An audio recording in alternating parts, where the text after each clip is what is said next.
주비스 미라클. 무조건 핑크로 해주세요. 그렇게 오픈 준비가 착착 진행되고 있었다. 다행히 프리랜서로 일하는 중이었기 때문에 내 스케줄에 맞게 강의를 계속하면서 창업 준비도 병행했다. 이제 기계도 준비됐고 오픈 날짜도 정해졌다. 그렇다면 어떻게 홍보해야 할까? 최종 감량, 최종 관리에 비교적 큰 돈을 쓸 수 있는 고객은 목동 아파트 주민일 확률이 높았다. 내가 노렸던 고객 집단도 바로 그분들이었으니 말이다. 그렇다면 어떻게 해야 그들이 찾아올까? 어떻게 하면 입구에서 이게 여기 뭐야 하고 한번 놀라고 들어왔다가 여긴 또 뭐야 하고 한번 감탄하게 만들까? 그것은 조건을 바꿀 수 없었지만은 시도해 볼 수 있는 영리한 마케팅은 얼마든지 있었다. 초기 자본금 5천만 원으로 보증금과 기획값을 지출하고 나니 돈이 턱없이 부족했다. 오픈하기 전에 광고도 해야 하는데 게다가 최소한 한 달 정도는 매출 없어도 운영할 수 있는 비용이 필요했다. 어떻게 하면 이 시장 골목에 쓰러져가는 건물에서 영업이 잘 된다는 소문을 낼까 고민을 했다. 가장 먼저 생각한 것이 현수막과 정단지였다. 나는 계획을 전부터 주위스 다이어트라고 큼지막하게 쓴 핑크색 현수막을 근처 이곳저곳에 걸었다. 그리고 개별 당일에 조간신문부터 신문의 전단지를 광고를 시작했다. 처음 일행은 월요일은 조선일보, 화요일은 중앙일보, 또 동해일보에 한두 주도 쉬지 않고 B4 사이즈의 전단을 1만 장씩 끼워서 넣었다. 당연히 전단지는 겨우 일주일 전에 디자인과 인쇄를 다 마친 상태로 지국에 전달해 두었고 현수막도 한참 전부터 걸어두었다. 돌이켜보면 나는 가게 월세를 내는 기간에 단 하루도 허투루 보내고 싶지는 않았던 것 같다. 그런 완벽한 준비 조건이었는지 기업식 바로 다음날 첫 번째 고객이 등록을 했다. 첫 고객인 김모모님은 작은 신문에 꽂혀있던 전단지를 보고 찾아왔다고 했다. 사실 그분도 처음에는 여기 뭐야 너무 후지고 어두운데 하며 건물 입구에서 조금 망설였다고 했다. 하지만 막상 가게 문을 열고 들어가 보니 외포장한 여자 2명이 밝게 웃으며 반겨주었고 차를 마시면서 자세하게 상담해 주는 것이 마음에 들었다고 한다. 결국 개업 다음 날부터 매출이 일어난 것이다. 핑크색 원단은 세상에 없다니까요. 전단지나 현수막에 대해서 더 자세히 설명하기 전에 핑크색 현수막 이야기를 꼭 하고 넘어가야 한다. 지금도 주비스 다이어트 광고를 보면 메인 컬러가 핑크다. 핑크는 창업 초기부터 20년 가까이 일관되게 고객에게 인지시킨 주비스의 대표 컬러이다. 왜 핑크였을까? 핑크를 그렇게 동네방네 발랐을까? 사실 내가 어릴 때부터 좋아했던 색깔이 핑크이기도 했고 초기에는 타겟 고객이 주로 여성이어서 단순하게 핑크를 떠올렸을 수도 있다 하지만 돌이켜보면 내가 핑크를 이렇게 강조하고 부각시킨 데는 좀 다른 의미도 있었다. 보통 갑자기 살이 찐 여성들은 평소에 밝고 화사한 옷을 좋아했던 사람도 검정색 옷으로 몸을 가리는 데 집중한다. 검정색이 날씬해 보일 것이라는 기대 때문이다. 가게를 열고 얼마 지나지 않아 나는 회색 검정색 옷을 입고 오는 고객님들에게 핑크색 옷을 입게 해주고 싶다는 나만의 작은 결심을 한 적이 있다. 핑크색 옷은 잘못 입으면 뚱뚱해 보이지만 잘못 매치하면 세련돼 보인다. 핑크는 건강과 활력을 상징한다. 그리고 핑크색은 눈에 잘 띄기 때문에 핑크색 옷을 입고서는 나쁜 짓을 할 수가 없다. 당당하게 움츠리지 않고 숨기는 것이 없이 자신을 표현하기에 좋은 색깔이 바로 핑크색이 아닌가. 그런 생각으로 주비스의 아이덴티티 컬러를 핑크색으로 했다. 내 포부아들에게 핑크 현수막 제작업체에 핑크색 현수막을 주문했더니 업체 사장님이 세상에 핑크색 현수막은 없다고 딱 잘라 거절하다.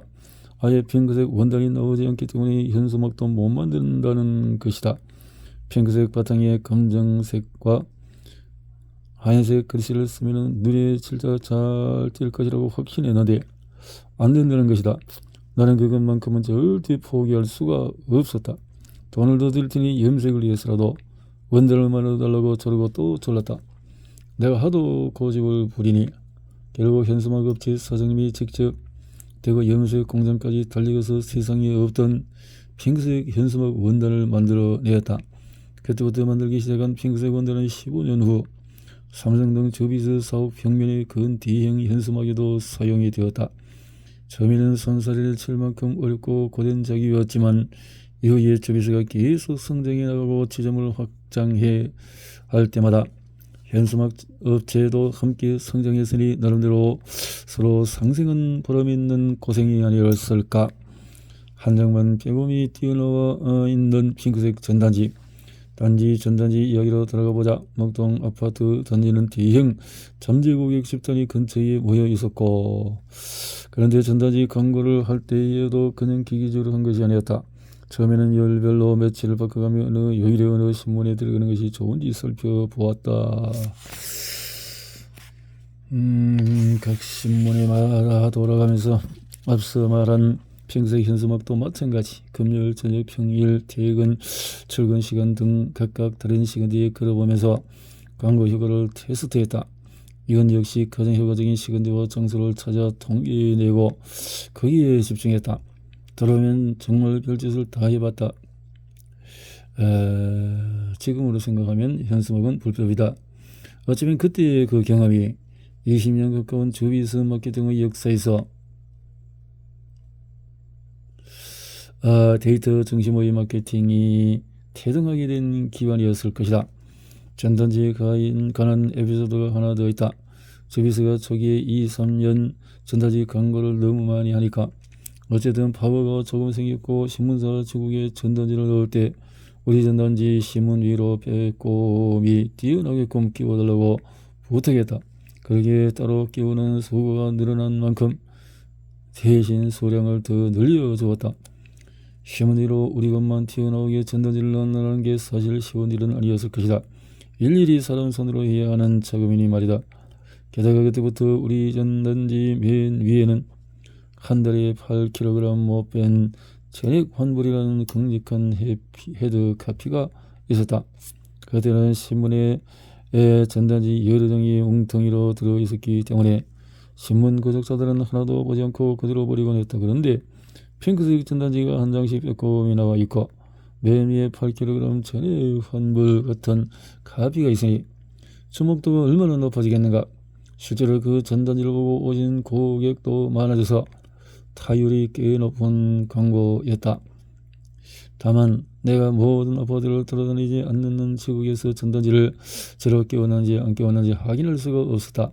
평소보다 손님들에게 전화가 들어오면 오늘은 전단지가 제대로 안 들어갔나 하고 의심만 할 뿐이었다. 그래서 나중에는 지국으로부터 사진을 전달받았다. 그러기에 한 10년 정도 지난 후에 당시 지국에서 일하는 분들로부터 그때 살짝 끼쳐나오도록 전단지를 끼우는 것이 그분들의 신문 인생에서 가장 힘들었다는 후일담을 듣기도 했다. 여기는 뭔데 이렇게 사람이 많아? 처음 시작하는 가게, 특히 작은 가게일수록 손님들에게 좋은 인상을 심어주고 기대감을 주는 것이 중요하다. 일단 건물 입구가 깨끗해져야 하고 멀리서도 간판이 잘 보여야 한다. 그러기 일단 시선을 잡아끌었다면 가게로 들어온 고객에게 호기심과 궁금증을 자극해야 하는 단계다. 그 한 가지 방법으로 나는 가게 안에 신발장을 따로 만들지 않았다. 무엇을 하러 왔든지 우리 가게에 온 사람들은 일단 입구에 신발을 벗고 들어와야 했다. 신발장이 없으면 10명만 들어와도 입구가 꽉 찬다. 그래서 처음 상담을 하러 온 손님들은 가게 문을 열자마자 제일 먼저 여기는 뭔데 이렇게 사람이 많아 하고 놀란다. 그러면 살이 잘 빠져서 사람이 많아요 라고 자연스럽게 대답했다. 이 전략은 오픈하고 5년 정도 계속 유지했다. 또 빼곡하게 꽂혀있는 차트들을 잘 보이게 꺼내 놓는 방법도 효과가 있었다. 물론 처음 몇 개월은 그렇게 할 수 없었지만은 고객 수가 많아진 후에 일부러 고객 차트를 안내 데스크로 바로 옆에 꽂아 두었다. 그러면 처음 방문한 고객들도 그 차트를 보고 뭐야 이 조그만 가게에 등록한 고객이 이렇게 많다고 하고 놀란다. 그리고 상담할 때도 감량 결과가 좋은 고객의 차트를 예로 들어 보여주면 신뢰도도 올라가고 관리 스킬의 우승도 어필할 수 있었다.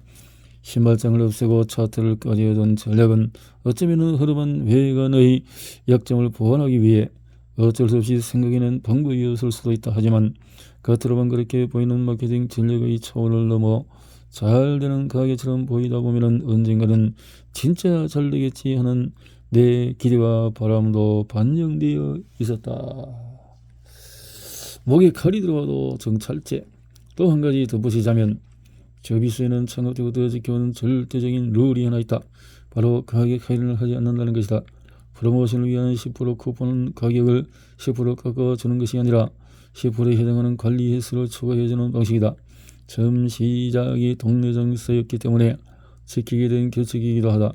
매일 마주치는 동네 사람들을 대상으로 하는데 고객에 따라서 가격을 달리하거나 시즌에 따라서 가격이 바뀐다면 눈속이 만드는 소문이 날 수밖에 없다. 그러면 신뢰가 확 무너진다. 다른 것은 몰라도 나는 그것만은 절대 용인할 수 없었다.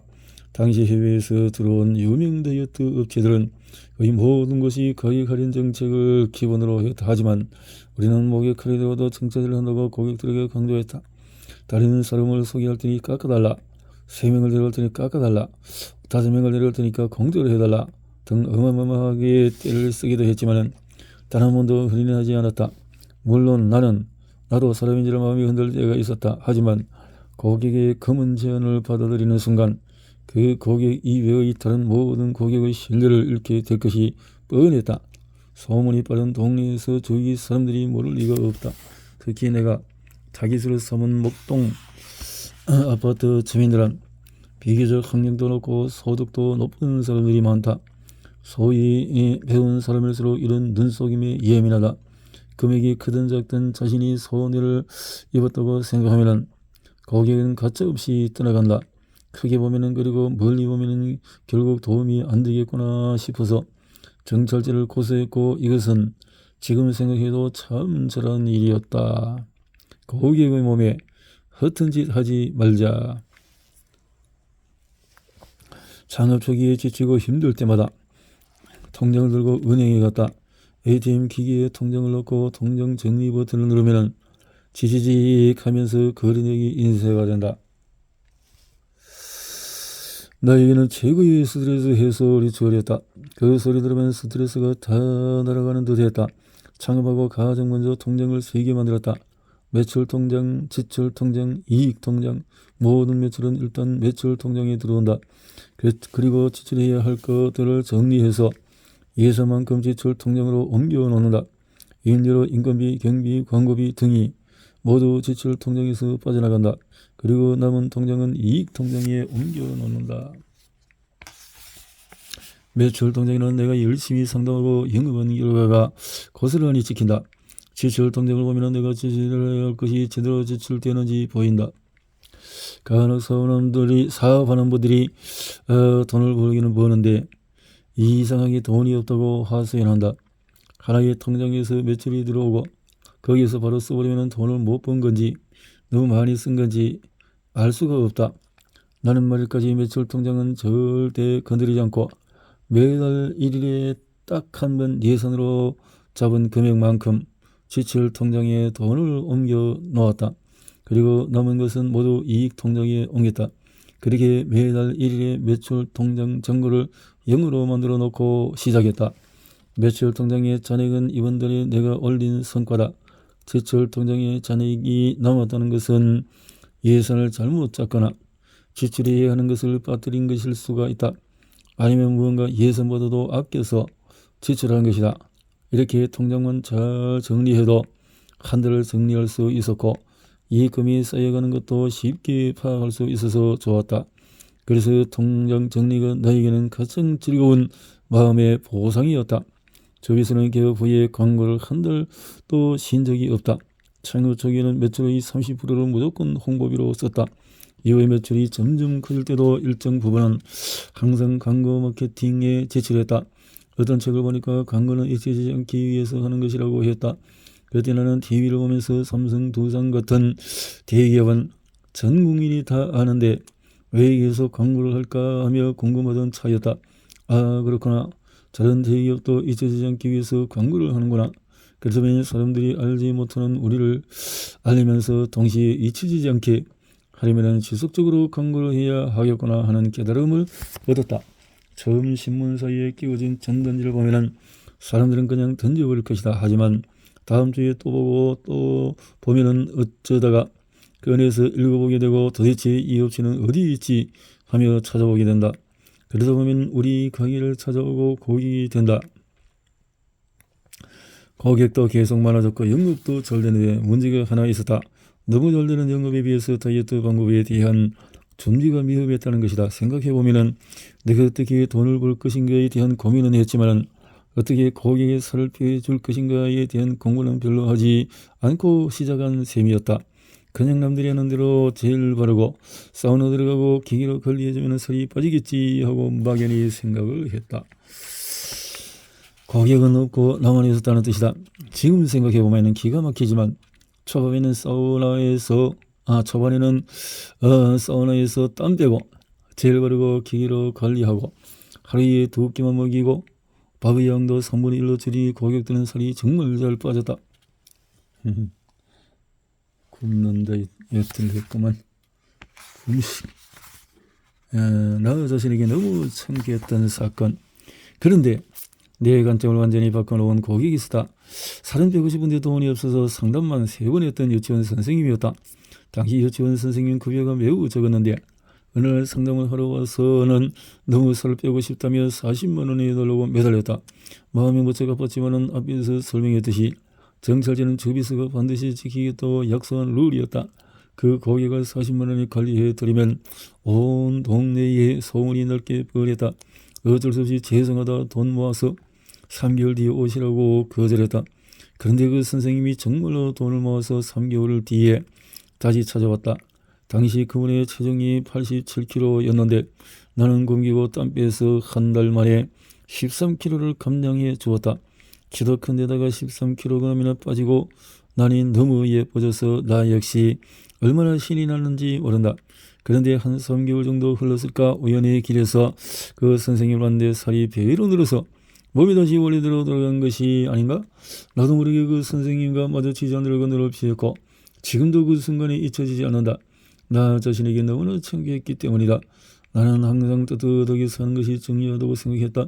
어떤 순간에도 고개 돌리거나 시선을 피하며 살지 말자고 생각하며 살아왔는데 어쩌다가 이렇게 되었지 하는 생각도 들었다. 그때 나는 생각했다. 많이 먹어서 요요 현상이 올 수도 있지만 정상적인 식사를 하는데도 그래서는 안 된다. 그 결과가 나쁜 고객을 피하면서까지 내가 다른 고객을 상담하고 관리하는 것은 나 스스로에게 부끄럽고 창피한 일이다. 관리가 끝난 이후에 고객의 몸이 다시 원래 상태로 돌아간다면 결국 고객을 속이는 것이나 다름이 없다. 그렇다면 당연히 이 사업을 계속할 수가 없다. 창업 이후로 한 번도 매출이 떨어진 적이 없었다. 계속 성장만 하며 신났던 내가 그 고객을 본승원의 얼음물을 한 바가지 뒤집어 쓴 것 같았다. 이게 또 무슨 소용인가 하는 생각도 들었다. 뜨거운 것에 대한 것처럼 화들짝 놀랐고 무언가에 찔린 것처럼 아팠다.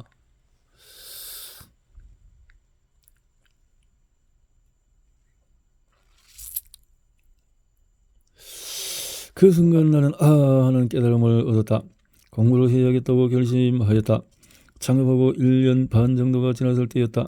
그때까지는 광고가 잘 먹혀든 덕분에 사업이 잘 되었지만 고객이 감량하고 나서 1년 후에 요요 현상이 온다면 그게 과연 잘한 것일까? 곧장 성남에 있는 서울보건대학교 도서관을 갔다.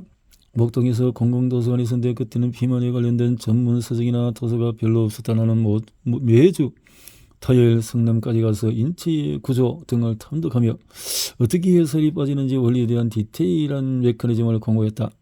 나는 한번 꽂히면 끝까지 파는 성격이어서 공부가 너무 재밌었다.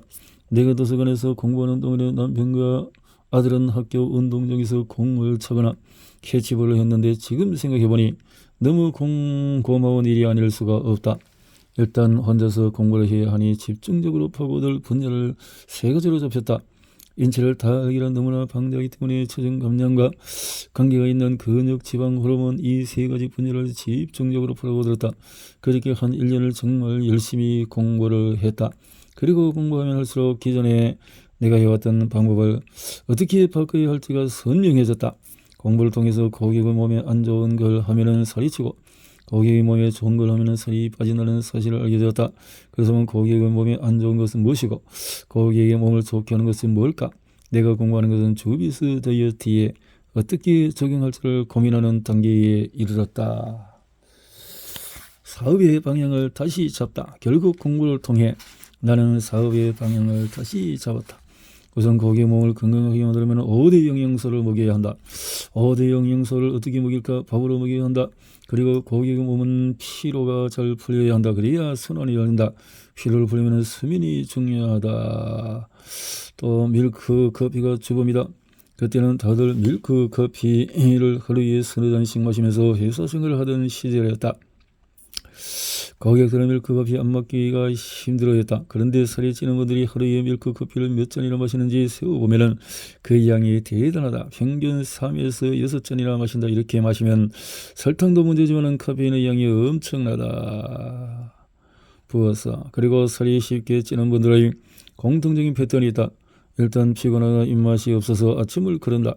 아침을 안 먹으면 점심에 폭식하고 점심에 폭식하니까 저녁은 또 먹는 둥 마는 둥 한다. 저녁을 적게 먹으면 야식이 당기고 야식을 먹고 나면 배가 불러서 잠이 안 온다. 잠이 안 오면 숙면을 못하니까 또 아침에 피곤하고 붓는다. 그러면 또 아침을 건너뛰고 점심에 폭식하고 메비우스의 띠처럼 끝나지 않는 악순환이다. 이 악순환이 반복되는 생활 패턴을 유지하는 한 정상체중은 물론이고 건강 유지 자체가 불가능하다. 그리고 8kg 못 빼면 전액 환불이라는 캐치프레이즈도 바꾸었다. 일률적으로 8kg을 빼려면 굶길 수밖에 없다. 그래서 감량 목표치를 고객의 체중에 따라 달리했다. 그래야 정상적으로 밥을 먹일 수가 있고 무너진 호르몬 균형도 바로잡을 수가 있다. 먼저 밥을 먹이는 데 집중했다. 새끼를 먹이는 데 집중하기에 그렇다면 어떤 밥을 먹여야 할까? 탄수화물인 밥이 살찌게 만든다는데 왜 그럴까? 살이 찌는 탄수화물이 왜 5대 영양소에 포함될 걸까? 궁금증이 생긴 나는 또 미친 듯이 영양책을 파고들었다. 탄수화물이 살찌게 만드는 게 아니라 탄수화물의 껍질을 다 벗기니까 몸에 필요한 영양소까지 사라진 것이 문제였다. 그래서 최대한 도정을 적게 한 현미밥을 먹게 했다. 현미에 든 섬유들이 배변 활동도 돕기 때문이다. 새끼를 먹이면서 손을 방해하는 염분도 조절하도록 했다. 한국 음식은 염분이 너무 많다. 그걸 줄이는 방법이 필요하다.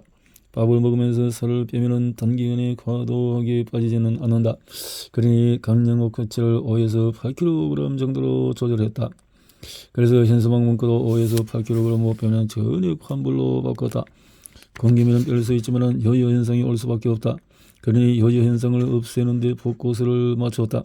그렇게 주비스 고객들이 가장 좋아하는 카피, 고객 몸에 허튼 짓 하지 않는다가 탄생했다.